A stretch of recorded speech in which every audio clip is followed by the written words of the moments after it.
Good afternoon. It's good to be with you today. I'm profoundly touched to be given this recognition. To have my name added to the list of distinguished graduates is a high honor. Thank you. Usually these short comments would be leavened with some reminiscences about sort of hijinks around the yard and on the Severn, and in my case, there were plenty. In fact, if you knew the whole story, you'd actually be shocked that I'm standing here today. But given what's going on in the world today, I think we'll pass that for another time.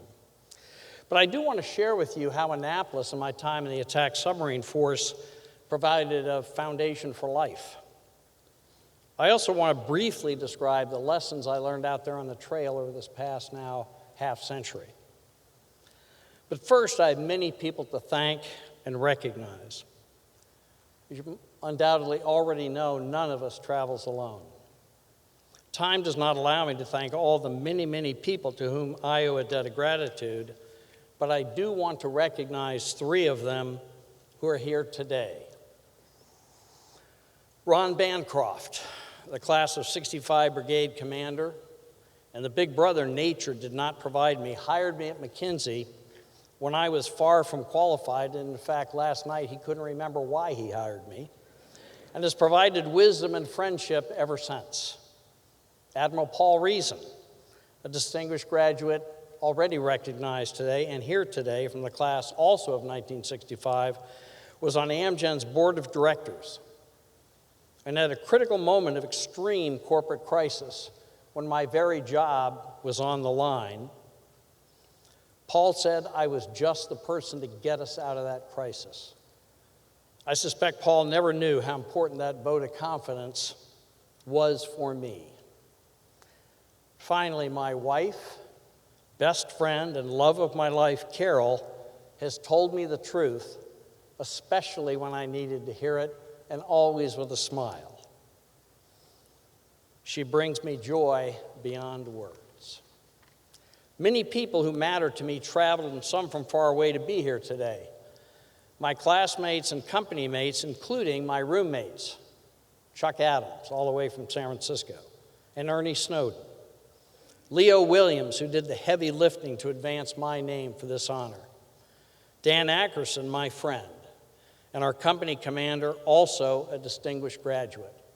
I think we're the only two from the same company and the same class for this high honor. And my wonderful family. I was lucky and benefited greatly from the love, help, and friendship of this group. Thank you. So, 4 years on the Severn, 8 in the Navy. What did it mean, and what did those years provide?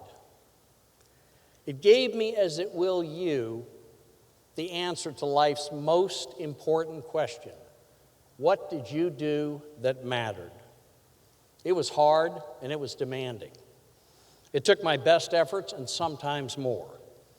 I was tested at sea under extreme pressure and found out I could deliver. The attack submarine force remains the most capable group of people I have ever been associated with. I found out what operational excellence looks like. I would often tell my graduate students, it's important to know what good looks like, and in the submarine force, I found out. Now, my learnings on the trail, 3 stand out, but I'm only going to focus on one. The 3, first, listen carefully, the most important decision in your life is who becomes your life partner. That's a lecture for another day. Second, you can have a life plan, but don't expect things to turn out that way. You might think you're actually pitching in the game of life, but what you're really doing is playing shortstop. Third, and most important, and I suspect you'll hear this resonate today, character is destiny. Character is totally something of your own creation. It is your personal mosaic composed of all the decisions you make, the actions you take, and what you say. It's not constrained or determined by genetics. It's not forced on you by circumstance. but it defines you like no other element of your life. These choices can become habits, good and bad, which is why right now is the time to reflect, choose, and hold yourself accountable. None of us is perfect, and boy, that sure includes me. But we all can and should have to be the aspiration, to have the aspiration to be someone of the highest possible character. When you stumble, own it, fix it. Be self-aware and demanding of yourself. It's a lifelong quest. So, what are the elements of good character and how do you operationalize them? In fact, what does good look like?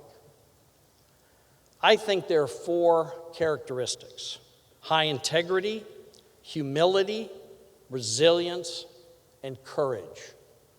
These words are so easy to say and so hard to put into practice over time and under all kinds of circumstance. Let's start with high integrity. It starts with tell the truth even when it does not flatter you. The truth is not a simple concept. It's the relevant facts and context, not just a few dabs of paint on the canvas that you try to sell as a Monet. Do the hard right thing, even when no one is looking. When you err, own it and commit to fixing the problem. Next, humility is the opposite of arrogance. It's not a sign of weakness, but of strength. It requires self-knowledge and judgment. Know what you do not know. Be curious. Get help when you need it. Listen and respect others. Listen for comprehension and not just for your chance to jump in and make your point. Authentic, deep, and expressed respect for others might be the greatest sign of humility. Third, resilience is necessary. Life knocks us down. You probably already know that. Setbacks happen. Sometimes they're big. Be intelligently resilient. Learn from those setbacks. Believe me, you're going to have a lot of opportunities. It's easy to bask in success, but more than that, your reaction to the challenges and setbacks that come to all of us will define you. Will you be full of excuses and bitter? Or will you press forward with renewed energy and wiser? Finally, courage. Here displayed in my fellow honorees in such great and diverse magnitude. Courage is the ability to take a risk, overcome your fear in all its possible forms, from the physical to the fear of failure, and have the will to demand your best in the moment and over time. Your courage is apparent to others. One nation's courage can inspire the world, as we see daily in the headlines. One man's courage can inspire a nation, as we saw in perhaps the greatest of all of our distinguished graduates, Senator John McCain. I've got one final thought. The core message of this place, as you probably know, is emblazoned on the battle flag enshrined in Memorial Hall. Don't give up the ship. For me, the subtext is, bring me leaders of character. The years here, if you're paying attention, will help you build the foundation of character. The rest is up to you. Be a leader and person of exemplary character. The world needs that from you now more than ever. Thank you.